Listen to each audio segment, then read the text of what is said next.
आज all India anti terrorist front के chairman Maninder Singh Bitta ने विशेष तौर पर जिला पठानकोट में पहुंच अरुणाचल प्रदेश में शहीद अक्षय पठानिया के घर पहुंचकर जहां उनके पारिवारिक सदस्यों से मुलाकात कर संवेदना व्यक्त की।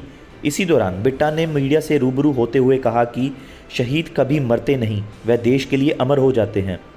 इस दौरान उन्होंने पंजाब राज्यों में दिन प्रतिदिन खालिस्तानियों की गतिविधियों पर टिप्पणी करते हुए कहा कि देश की एकता अखंडता को तोड़ने वाला किसी भी सूरत में बख्शा नहीं जाएगा।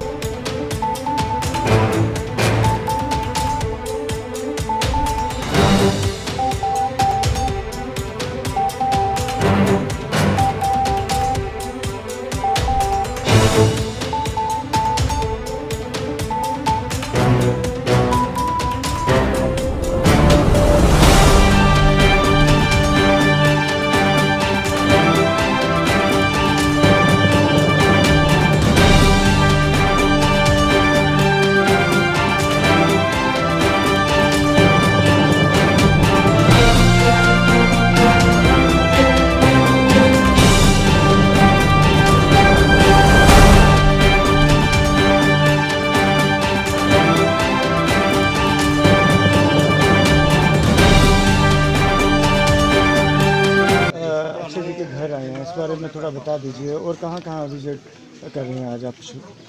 तो आज तो मैं सिर्फ पठानिया जी के आया हूँ। मैंने आना था जब उनकी शहादत हुई, उस वक्त कोई सुरक्षा के हालात ऐसे थे। मैं आज आया हूँ परिवारों को मिलने, और आज के दिन ये बात ज़रूर कहना चाहूँगा।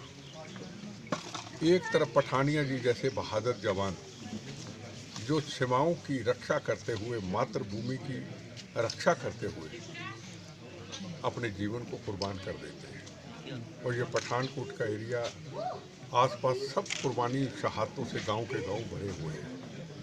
और दूसरी तरफ एक तरफ शहादतें, एक तरफ यहाँ से कुछ किलोमीटर दूर नारे लगते हैं, गीता को बुलाना होगा, खालिस्तान बनाना होगा। एक तरफ भारत माता की सीमाओं की रक्षा के लिए प्रथम राष्ट्र, तेरा वैभव अमर रहे मां हम दिन चार रहे न रहे, और दूसरी तरफ इस मातृभूमि, इस पंजाब की धरती के अंदर 36,000 बेगुनाहों का खून पीने के बाद, 19,000 हमारे हिंदू भाइयों की उस वक्त शहादत के बाद, हजारों बच्चे शहीद होने के, यतीम होने के बाद, हजारों बहनों के सुहाग उजाड़ने के बाद, हजारों पुलिस वाले जवानों की कुर्बानियों के बाद, अभी ये खालिस्तान के नारे लगाने वाले अभी तक खून के प्यासे हैं। ये चाहते क्या है? इनसे सवाल पूछना चाहता हूँ। ये पंजाब का गांव है ना, जब शहादत का जाम पी के तिरंगे झंडे में लिपटी हुई बॉडी आई थी या जा रही थी, तो हर घर से, हर बच्चे से लेके बड़े तक एक ही आवाज़ निकलती थी, वंदे मातरम, भारत माता की जय। और ये पंजाब की धरती पे थोड़ी दूर जहाँ कहते खालिस्तान बनाएंगे, इनकी ऐसी की तैसी बनाएंगे, इनको जवाब देना होगा कि आप भारतीय हो, आप पंजाबी हो, या आप खालिस्तानी हो। कौन सा खालिस्तान चाहते हैं? पूछना चाहता हूँ, कौन सा खालिस्तान चाहते हैं? ये भूखे नंगे पाकिस्तान, चाइना के टुकड़े पड़ने वालों के जहाँ खाने को रोटी नहीं, उस पाकिस्तान के साथ दोस्ती करना चाहते हैं? आपके अंदर अगर खालिस्तान बनने की बात है, आप इतने बहादुर हैं, इतने दलेर हैं, तो जो अभी जम्मू कश्मीर के अंदर एक सिख मेरी बहन प्रिंसिपल, जिसका आतंकवादियों ने गोलियों का निशाना बना के शहीद कर दिया, 25 से ऊपर कई साल पहले हमारे सिख भाइयों को लाइन में खड़ा करके गोलियों का निशाना बना दिया। काबुल कंधार के अंदर गुरु ग्रंथ साहब विराजमान। आतंकवाद के खिलाफ या क्राइम के खिलाफ एक होना चाहिए। कोई भी पॉलिटिकल पार्टी उसके ऊपर पॉलिटिक्स ना करे। ये पॉलिटिक्स अगर करेंगे तो आने वाले टाइम पे पंजाब के हालात फिर खराब होंगे। इनको कोई ठीक नहीं फिर कर सकता अगर अब खराब हुए। बड़े खून बहा के हम सब ने, सारी पॉलिटिकल पार्टियों ने, एक नहीं, कांग्रेस भी, बीजेपी भी, सीपीएम भी, सीपीआई, सब ने कुर्बानी देके इसको पंजाब को अमन शांति दिया। अगर अब पॉलिटिकल पार्टियां खुल के बुलंद होके, कुर्सी मिले ना मिले, वोट मिले ना मिले, सरकार मिले ना मिले, हमें पंजाब को अमन शांति इसकी रक्षा करनी है, तब जाके होगा। अगर आतंकवादियों के ऊपर पॉलिटिक्स करेंगे, इसको आतंकवादी बुल्लर को बचा दो जो मेरे पे बम चलाने वाला है, खालिस्तान बनाएंगे, गीता को बुलाएंगे। अरे गीता जी कहाँ से आ गई भैया? इनको पूछना चाहता हूँ। गुरु ग्रंथ साहब का अपमान होता है हरमंदिर साहब के अंदर, खुले तौर पे को काफिर आता है। पहली बार जिंदगी में हुआ जब से हरमंदिर साहब का नींव पत्थर रखा गया, वहां जाके एक अंदर चले जाता है जहां गुरु ग्रंथ साहब विराजमान है। आप हैरान होंगे, बाकी सारे मुद्दे याद हैं कि हम आतंकवादियों को छोड़ेंगे, हम फलाने की रिहाई कराएंगे, हम खालिस्तान जिंदाबाद के नारे लगाएंगे, पर जिसने हमारे पवित्र गुरु ग्रंथ साहब हरमंदिर साहब जाके अपमान किया, और वाज़े ही सारी पॉलिटिकल पार्टियों की बंद होगी 10 दिन के अंदर।